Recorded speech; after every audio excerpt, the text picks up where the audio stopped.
This collision based problem came in 2008. Here in the figure, all these data are given except for the ones in this color.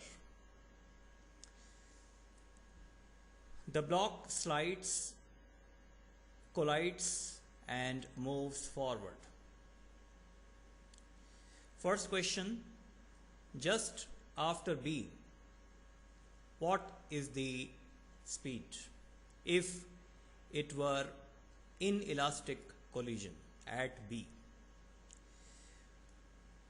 Finding 3 is no problem. From this triangle you can find it. Finding this 3 is no problem. From this triangle you can find it. This is root 3, this would be root 3.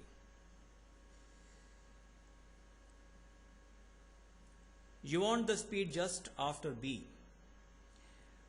Just after B it goes to this surface and the normal reaction is perpendicular.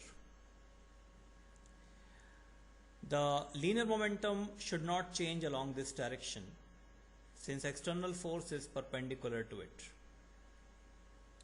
We can apply conservation of linear momentum. We need to know the speed at this point, for which we use conservation of mechanical energy between this and this. So mg times 3 equal to half mu square. U is the speed just before reaching B. This gives us u as root 60 meter per second. Then here I have intentionally extended this because conservation of linear momentum is to be applied along this direction. U is along this direction. You can easily check this angle would be 30.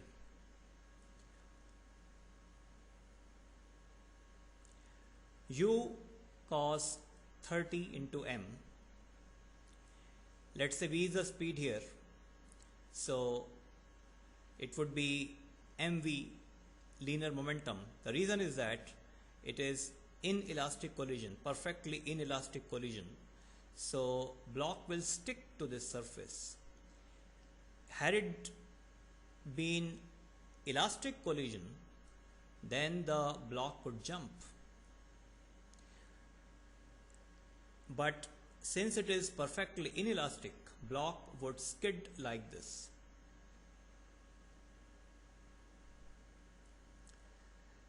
This gives us v as root 45 meter per second.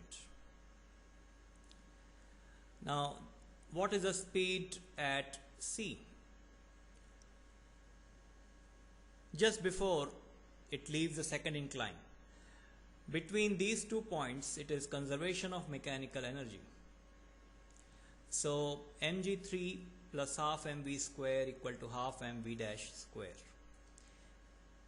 V dash is the speed here. This gives us v dash as root 105 meter per second. Now finally, if this had been elastic collision, then what would be the component of velocity, which is vertical component? As I told you,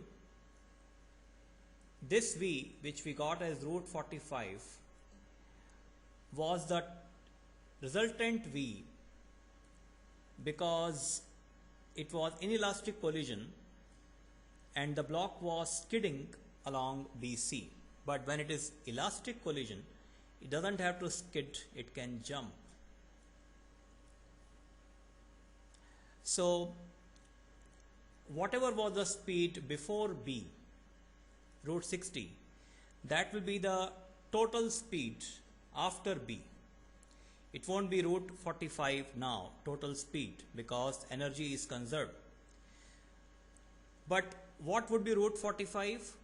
Root 45 would remain along this direction, but the total magnitude of the velocity would be root 60 only. So we have this type of situation that we have root 45 component along the surface, but total is root 60. We want to know what direction it has. So root 60 has two components. One is root 45 along the incline. Second one I have just drawn. Angle between these two is 90. So this theta would be 30 degrees, as you can see from this right angle triangle. If theta is 30, then this angle was how much? This was 30 with the horizontal. This is also 30. It means this is simply parallel to the horizontal. Please look at the figure at the top. The resultant velocity is parallel to the horizontal.